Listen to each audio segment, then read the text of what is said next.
Friends, welcome back to my channel myself Nandini. और आज हम पढ़ाने वाले हैं साइंस, जो कि हमारा चैप्टर नंबर 1 है, क्रॉप प्रोडक्शन एंड मैनेजमेंट, जिसका हमारा जो मेन टॉपिक है वो है प्रोटेक्शन फ्रॉम वीड्स। तो चलिए बिना देर किए करते हैं स्टार्ट। तो आप देख सकते हैं कि इसमें जो हमारा पहला पॉइंट है वो है many unwanted plant may grow naturally along with crop. These unwanted plant are called weeds. मतलब कि आप देख सकते हैं कि आपके घर में भी खेती वगैरह होती होगी, जिसमें आपके दादा चाचा कोई भी सबको आप देखे होंगे घर में।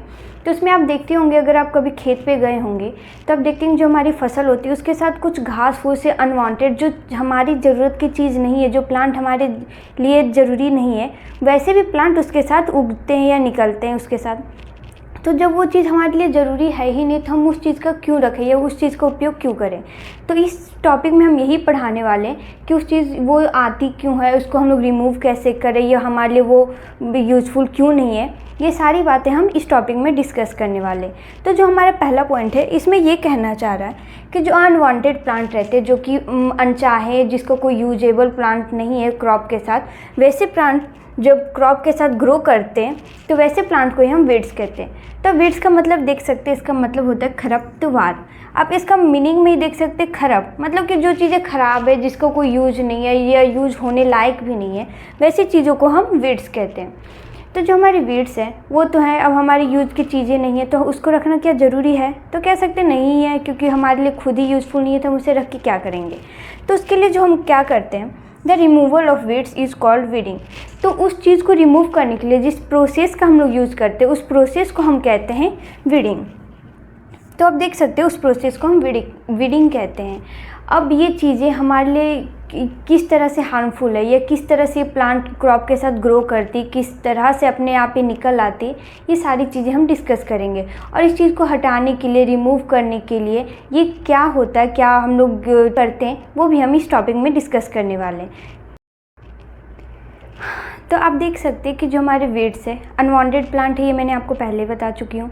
तो ये किस तरह से हमारी जो क्रॉप है, जो हमारी फसल है, जो हमारे लिए यूज़फुल है, उस चीज़ को जो हमारे वीड्स हैं, मतलब कि अनवांटेड प्लांट या घास फूस बोल सकते हैं, वो किस तरह से इफ़ेक्ट करती है। तो लेट्स से एक एग्जांपल लेते हैं कि मान लीजिए आप हैं और आपका कोई एक दोस्त है। मान लीजिए आप दोनों की बॉन्डिंग बहुत अच्छी है और कोई थर्ड पर्सन आता है, आप दोनों में घुसने की कोशिश करते हैं। वो आप में आ रहा है, शायद जो आपका जो पार्टनर है, आपका जो फ्रेंड है, उसका टेंशन उसके लिए थोड़ा सा बढ़ सकता है। तो क्या इस चीज़ से आपको प्रॉब्लम होगी? ऑफकोर्स प्रॉब्लम होगी, क्योंकि वो आपका फ्रेंड है, बहुत ही ज़्यादा क्लोज फ्रेंड है। तो उसी तरह से जो हमारी वीड्स हैं, वो इसी तरह से जो हमारी प्लांट ग्रोथ होती है, जैसे कि हमारे प्लांट को ग्रोथ करने के लिए क्या क्या चाहिए, तो होती है न्यूट्रिएंट्स, वाटर, सनलाइट, ये सारी चीज़ें होती है। अगर वो जो हमारी वीड्स है, जिस चीज़ का यूज ही नहीं है, जो चीज़ का हमारे लिए ज़रूरत है ही नहीं, अगर वो चीज़ आती है तो उस चीज़ के लिए कॉम्पिटिट करेगी कि भाई मुझे भी चाहिए, ये चीज़ मुझे भी चाहिए। अगर वो कॉम्पिटिट करेगी तो जिस चीज़ को ज़रूरत है उस चीज़ को मिल नहीं पाएगी। अगर वो मिलेगी नहीं तो वो यूज़फुल चीज़ जो क्रॉप है, जो फसल है, हम तक पहुँचेगी कैसे, अच्छी तरीके से, अच्छी शायद वो हो सकती है, उग सकती है, फसल बन सकती है, लेकिन वो पूरी तरीके से अच्छी फसल हमें नहीं मिल सकती है। तो इस वजह से जो अनवांटेड चीज़ें हैं, जो चीज़ें हमारे लिए ज़रूरत नहीं है, उस चीज़ को हम रिमूव करते हैं। तो आप देख सकते हैं हमारी जो नेक्स्ट टॉपिक है वो यही बताना चाहती है। तो है weeds compete with the crop plant for water, nutrients, space and sunlight and affect the growth of plant. तो हम ये चीज़ें जो हमारी वीड्स है, ये हमारे ये जो वीड्स है क्रॉप के साथ कॉम्पिटिट करती है, सनलाइट के लिए, वाटर के लिए या न्यूट्रिएंट्स के लिए। उस चीज़ के लिए वो उससे लड़ती है कि तुम्हें चाहिए तो मुझे भी चाहिए। इस वजह से जो हमारे प्लांट की जो ग्रोथ होती है वो उस चीज़ को अफेक्ट करती है।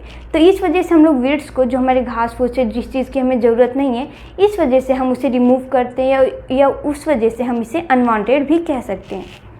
फिर हम देख सकते हैं कि weeds interfere even in harvesting and may be poisonous for animal and human beings. कभी कभी ऐसा होता है कि देख सकते हैं कि वीड्स निकली, शायद हम उसे बोने से पहले या उसके बाद निकाल नहीं पाए। अब जब हमारे लिए कटाई का जब टाइम आता है, फसल की जब कटाई होती है, उस टाइम पे अगर हम फसल के साथ उस वीड्स को काट लेते हैं, शायद कुछ जो हमारी इफ़ेक्टिव नहीं होती है, जो हार्मफुल नहीं होती, शायद कुछ हो भी सकती है। अगर वो हार्मफुल हुई या पॉइजनस हुई तो उस चीज़ को अफेक्ट करेगी, या तो हमारी हेल्थ को अफेक्ट करेगी, या तो जो एनिमल उस चीज़ को खा रहे हैं उस चीज़ को अफेक्ट करेगी। तो इस चीज़ का हम लोग रिस्क क्यों लें? जो हमारे लिए ज़रूरी है ही नहीं, उस चीज़ को हम लोग क्यों ही आगे बढ़ने दें, क्यों ही उस फसल के साथ निकलने दें या उगने दें। तो ये चीज़ें हम देखने वाले हैं। हमारे वीड्स है वो किस तरीके से हमारे लिए पॉइजनस हो सकती है, तो उस चीज़ को हम निकालने के लिए कौन कौन से प्रोसेस का यूज़ करते हैं वो भी हम अभी डिस्कस करते हैं। तो आप देख सकते हैं वेज टू रिमूव वीड्स, मतलब कि वैसे रास्ते जो हमें वीड्स को निकालने में, ये जो हमारे घास फूस है या अनवांटेड पौधे हैं जो हमारे लिए ज़रूरत नहीं है, उस चीज़ को निकालने के लिए हम कौन कौन से प्रोसेस का यूज़ करते हैं। तो देखिए, पहला हमारा है टिलिंग बिफोर सोइंग, मतलब कि जो हमारे बोनी से पहले जो हमारा प्रोसेस हम ये कर सकते हैं कि हल चला सकते हैं। हल चलाने से ये होता है कि आप देखेंगे कि अगर आप खेती होती होगी आपके आसपास में, तो आप एक बार कभी जाके देखिएगा कि जब हल चलाया जाता है उस वक्त पे ये क्या होता है कि जो भी हमारे अनवांटेड प्लांट्स उसमें रहते हैं वो नीचे से जो जड़ से अपरूटेड रहते हैं, मतलब अंदर जड़ तक रहते हैं, वो ऊपर आ जाते हैं। और जब वो ऊपर आते हैं तो जो हमारे किसान लोग रहते हैं, कोई भी रहते हैं, उसे वो निकाल लेते हैं, या तो हाथों के मतलब हैंड के थ्रू निकाल सकते हैं, या तो ऐसे भी जैसे निकाला जाता है उस प्रोसेस से वो निकाल सकते हैं। तो ये काम हम सोइंग के पहले कर सकते हैं, या तो बोने से पहले जो हम हल चलाते हैं, या जो हमारी जो प्रोसेस होती है उससे पहले की, उस टाइम पे हम वीड्स को रिमूव कर सकते हैं। Crop help in uprooting and killing of weeds which dry up and mix with soil. इसका मतलब ये है कि हमने टिलिंग की, टिलिंग के थ्रू क्या हुआ कि जो हमारे वीड्स है, जो हमारे अनवांटेड प्लांट्स है, वो ऊपर आ गई। ऊपर आके क्या हुई कि वो या तो अपरूटेड हो गई, तो पहले तो अगर वो अपरूटेड हो गई, मतलब अगर जड़ से उखड़ चुकी है तो सूखने लगती है, मरने लगती है। अगर किसी को हम मार देते तो उसका तो बॉडी हमारे लिए पूरा डेथ बॉडी होता है, तो उसका कोई वैसे यूज़ नहीं होता, सड़ गल जाता है, उसके साथ कुछ भी होता है। तो उसी तरीके से जो हमारे अनवांटेड प्लांट है, अगर वो जड़ से निकल गई, उसको कुछ न्यूट्रिएंट्स कुछ भी मिलने वाला नहीं है, तो क्या हो गया, अपने आप सूखने लगेगी, मरने लगेगी।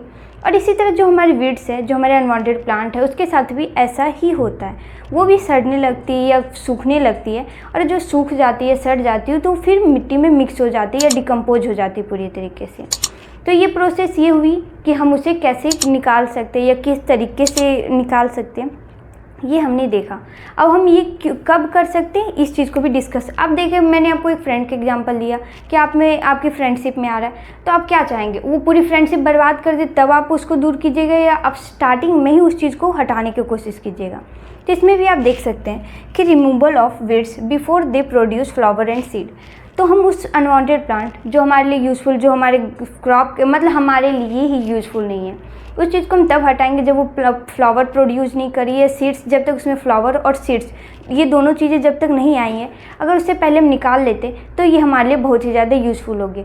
अगर आ जाती है तो आपके मन में ये क्वेश्चन भी हो सकता है कि अगर आ गई, हम उस टाइम पे नहीं निकाल पाए तो हम क्या कर सकते हैं।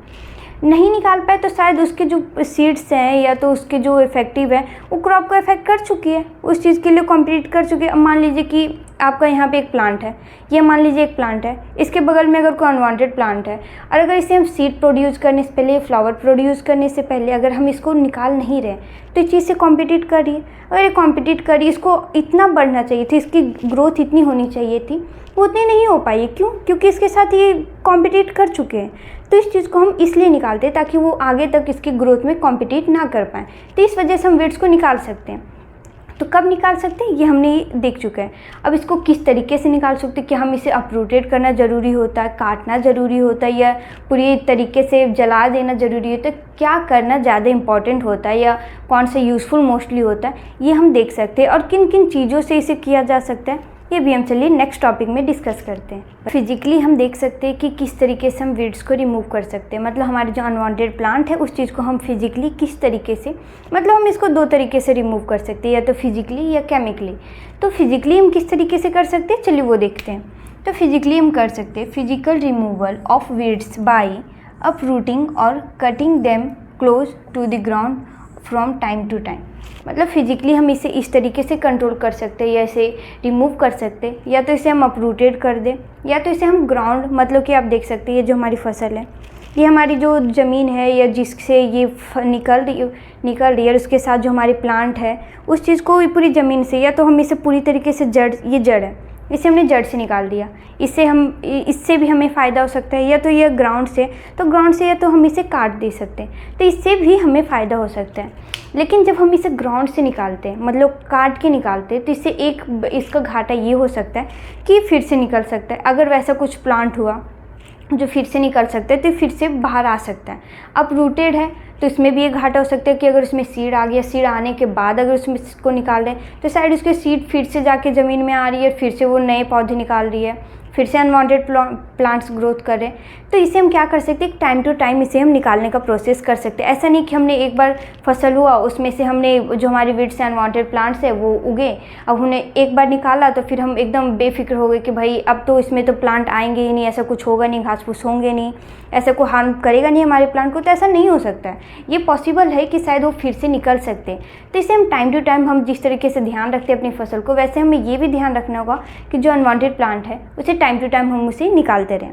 तो आप देख सकते हैं कि इसे हम कैसे निकाल सकते हैं। तो पहला जो हमारा यूज़ इम्प्लीमेंट्स है, जो हमारे औजार का यूज़ करते हैं, वो है खुरपी। खुरपी आप देखे होंगे कि मतलब कि आप गार्डनिंग करते होंगे या कहीं पे गए होंगे तो आप शायद देखे होंगे कि छोटी सी होती है, मतलब कि कैसे बोल सकते हैं कि मतलब छोटी सी होती है जिसको खोद के या गड्ढा करके हम उससे निकाल सकते हैं। तो पहला हमारा जो इम्प्लीमेंट, जो हमारा औजार था जिसका यूज़ करते हैं, वो हमारा है खुरपी। दूसरा सीड ड्रिल। मैंने इसे पिछले लेक्चर में इस चीज़ के बारे में डिस्कस कर चुकी हूँ। सीड ड्रिल क्या होता है? सीड ड्रिल जो हमारे सीड को बोने के लिए जिस मशीन, मतलब सीड ड्रिल होता है कि नीचे गड्ढा करता है मिट्टी को, फिर उसमें सीड को डालता है, फिर उसको भरता है, तो वो सीड ड्रिल मशीन था जो मैंने पिछले क्लास में वो डिस्कस कर चुकी हूँ। तो उसी तरीके से क्या होता है, सीड ड्रिल उस अनवांटेड प्लांट को अपरूटेड करने में भी हेल्पफुल होता है। अगर उस सीड के लिए गड्ढा खोद सकते हैं तो क्या अपरूटेड करने में वो हेल्पफुल नहीं होगा? ऑफकोर्स हो सकता है। तो उस तरीके से सीड ड्रिल और जो हमारी दूसरी है वो खुरपी, ये हम दोनों चीज़ों का यूज़ कर सकते हैं। फिर ये हमारी फिजिकल वे हुई कि फिजिकली हम उसे किस तरीके से निकाल सकते हैं। अब हम देखते हैं कि इसे केमिकली हम किस तरीके से पूरी तरीके से ख़त्म कर सकते हैं वीड्स को, ये रिमूव कर सकते हैं। तो हमारा नेक्स्ट टॉपिक है removal of weeds by chemical. किस तरीके से जो हमारे अनवांटेड प्लांट है उस चीज़ को हम कैसे रिमूव कर सकते हैं, हम अपनी इस टॉपिक में डिस्कस करेंगे। तो चलिए देख सकते हैं। Weeds control by certain chemical known as weedicide, मतलब कि केमिकल के थ्रू जो हम अनवांटेड प्लांट की ग्रोथ को रोकते हैं उसको हम वीडीसाइड बोलते हैं। वीडीसाइड एक तरीके की केमिकल दवाई होती है जिसको हम वीड्स की ग्रोथ को कंट्रोल करने के लिए या उसे पूरी तरीके से ख़त्म करने के लिए हम उस केमिकल का यूज़ करते हैं जिसका नाम है वीडीसाइड। उसका एक एग्जाम्पल है 2 के थ्रू यूज़ करते हैं वीडीसाइड वीड्स को रिमूव करने के लिए। फिर है ये यूज़ कैसे होता है, तो it is use by a spread in the field to kill the weeds. तो इसका यूज ऐसे कर सकते हैं कि वीडीसाइड एक तरह की वाटर, कह सकते हैं कि वाटर के फॉर्म में होती है, स्प्रे के फॉर्म में होती है, जिसे हम अपनी जो हमारी फसल है, जो हमारी क्रॉप है, उसमें हम अपनी पूरी फील्ड में उसे स्प्रे करते हैं। आप देखे होंगे, आप जहाँ पे बहुत बड़ी बड़ी एरिया में खेती होती है, आप कभी वहाँ जाके देखिएगा कि वहाँ की क्या होता है कि जो हमारा कभी कभी जो वीड्स होते हैं, जो हमारे प्लांट होते हैं, उसको रिमूव करने के लिए जो हमारे किसान लोग होते हैं, वो एक तरीके का कुछ लोग हैं, वो क्या करते हैं कि जो हमारी केमिकल है, जो वीडीसाइड है, कह सकते हैं कि शायद वो स्प्रे के फॉर्म में हो सकती है, वाटर के फॉर्म में हो सकती है। तो उस चीज़ को कैरी करने के लिए एक तरह का बॉटल यूज़ करते हैं। आप देखते होंगे कि बॉटल यूज़ करते आगे कुछ स्प्रेयर टाइप का होता है, वो पूरे फील्ड में, पूरी खेतों में ऐसे छिड़कते जाते हैं। उसकी वजह से क्या होता है कि जो हमारे अनवांटेड प्लांट है उस तक वो चीज़ें पहुँचती है, वो केमिकल पहुँचती है और उसे पूरी तरीके से डैमेज कर देती है, ख़त्म कर देती है। तो शायद ये क्वेश्चन मेरे मन में भी आया, तो शायद आपके मन में भी आ सकता है कि यह क्रॉप के ग्रोथ को भी क्या ख़त्म कर सकती है, कि अगर हम उस चीज़ को छिड़काव करें तो ऐसा तो है नहीं कि इस पे आया तो इस पे नहीं आएगा, ये दोनों पे ही आएगा। तो क्या क्रॉप को भी डैमेज कर सकती है, हार्म कर सकती है? तो बिल्कुल नहीं। ये चीज़ें जो बनाई गई है शायद अनवांटेड प्लांट के लिए बनाई गई। भाई अब हम केमिकल वाले से तो पूछ नहीं सकते कि ऐसा क्या यूज़ करते हैं जो हमारी क्रॉप को डैमेज नहीं करती है। तो उसमें कुछ ना कुछ ऐसा होगा जो हमारी सिर्फ अनवांटेड प्लांट की ग्रोथ को ही रोक सकती है, हमारी जो क्रॉप है उसको कोई इफेक्ट नहीं करेगी। तो अब देख सकते हैं इसका बेनिफिट है, do not damage the crop. ये जो हमारी क्रॉप है उसे एकदम डैमेज नहीं करती है। तो आप देख सकते हैं, मैंने आपके ये बताया कि इसे बड़े स्प्रेयर के फॉर्म में यूज़ कर सकते हैं। तो हम ये बताएं कि कैसे इसे हम फील्ड में स्प्रे करते हैं। तो इसे हम बड़े बॉटल में यूज़ करते हैं। अब कैसे इसको बनाते, कैसे, अब मान लीजिए कोई स्प्रेयर है, इस तरह का कोई स्प्रेयर है, उसमें हम पानी डालते हैं, फिर जो हमारी केमिकल है उसको डालते हैं, फिर उसको डाइल्यूट करते हैं, मतलब उसे पतली थिक फॉर्म में लाते हैं। फिर क्या करते हैं कि जो हमारी पूरी फील्ड सकते हैं, पूरी जैसे मान लीजिए हमारी फील्ड है, इसको मैंने ऐसे स्प्रे कर दिया, इससे क्या होगा, लेकिन इससे फ़ायदा मैंने आपको बता ही चुकी हूँ कि क्या फ़ायदा होता है कि क्रॉप के ग्रोथ को डैमेज नहीं करती। ये सिर्फ वीड्स जो हमारे अनवांटेड प्लांट है बस उसको ही डैमेज करती है। शायद इसमें कोई ऐसा केमिकल हो जो इसके इम्पॉर्टेंट हो, मतलब वीड्स को ही सिर्फ रिमूव कर सके, क्रॉप को इफेक्ट ना कर सके। तो हम स्प्रे के फॉर्म में तो बनाते कैसे हैं, मैं आपको बता चुकी हूँ। पहले तो हम वाटर डाल सकते हैं, उसके बाद जो हमारी केमिकल को उसमें मिक्स कर सकते हैं, उसको डाइल्यूट फॉर्म में कर सकते हैं और थोड़ी थिक रहेगी, मतलब कि पतली थोड़ी पानी टाइप से जैसे भी यूज करनी है वैसे रहेगी। इसके बाद हम इसे पूरी फील्ड में स्प्रे कर सकते हैं। अब मेरा एक क्वेश्चन है कि आपके मन में भी शायद आ सकता है कि ठीक है, हमने ये केमिकल सब्सटेंस है तो हम ये सब तो देखते ही हैं या सुनते ही हैं अपने आसपास कि भाई केमिकल है तो ये हमें हार्म कर सकती है। तो जो हमारे किसान भाई लोग हैं, जो हम कैरी करते हैं उस स्प्रे बॉटल को, क्या उसे हार्म कर सकती है, उसे अफेक्ट कर सकती है? ऑफकोर्स जब ये केमिकल है तो ये बॉडी हेल्थ को अफेक्ट करेगी। तो इस चीज़ से बचने के लिए जो हमारे किसानों को क्या करना चाहिए, इस चीज़ का जो हमारा मतलब किसानों को क्या करना चाहिए, कैसे क्या फॉलो करना चाहिए, क्या नहीं करना चाहिए, ये हम अपने नेक्स्ट टॉपिक में डिस्कस करने वाले हैं। हमारे वीड्स है, जो हमारी केमिकल सब्सटेंस हम यूज़ कर रहे हैं पूरे फील्ड में कि हम इसे रिमूव कर सके, पूरी तरीके से ख़त्म कर सके, तो जो हमारे फार्मर है उसे कौन से प्रिकॉशन का यूज़ करना चाहिए, कैसे कैसे चीज़ों को केयरफुली उसे फॉलो करना चाहिए, तो हम वो देख सकते हैं। तो हमारी जो नेक्स्ट पॉइंट है वो है before using weedicide farmer needs to cover their mouth and nose. मतलब कि जो हमारी केमिकल सब्सटेंस है वीडीसाइड, उसे यूज़ करने से पहले जो हमारे किसान है जो उस चीज़ को यूज़ कर रहे हैं उसे या तो अपने पूरे मुंह को ढक लेना चाहिए और नाक दोनों को ढक लेना चाहिए विथ पीस ऑफ क्लॉथ। एक कपड़े के टुकड़े से माउथ और मुंह दोनों को, माउथ और नोज दोनों को कवर कर लेना चाहिए and use it very carefully. और उसे बहुत आराम से, मतलब अच्छी तरीके से उसे केयरफुली उसे होल्ड करके उस चीज़ को यूज़ करना चाहिए। तो जो हमारा ये लेक्चर है, जो हमारा जो टॉपिक था आज हमारा, वो आज यहीं ख़त्म होता है। तो आप सबको ये क्लास कैसी लगी आप प्लीज़ कमेंट में ज़रूर बताएं। तब तक के लिए tata bye bye, thank you. हम मिलते हैं अपने नेक्स्ट लेक्चर में, बाय। अगर आपको ये वीडियो अच्छी लगी तो प्लीज़ चैनल को लाइक और सब्सक्राइब करना ना भूलें। Thank you.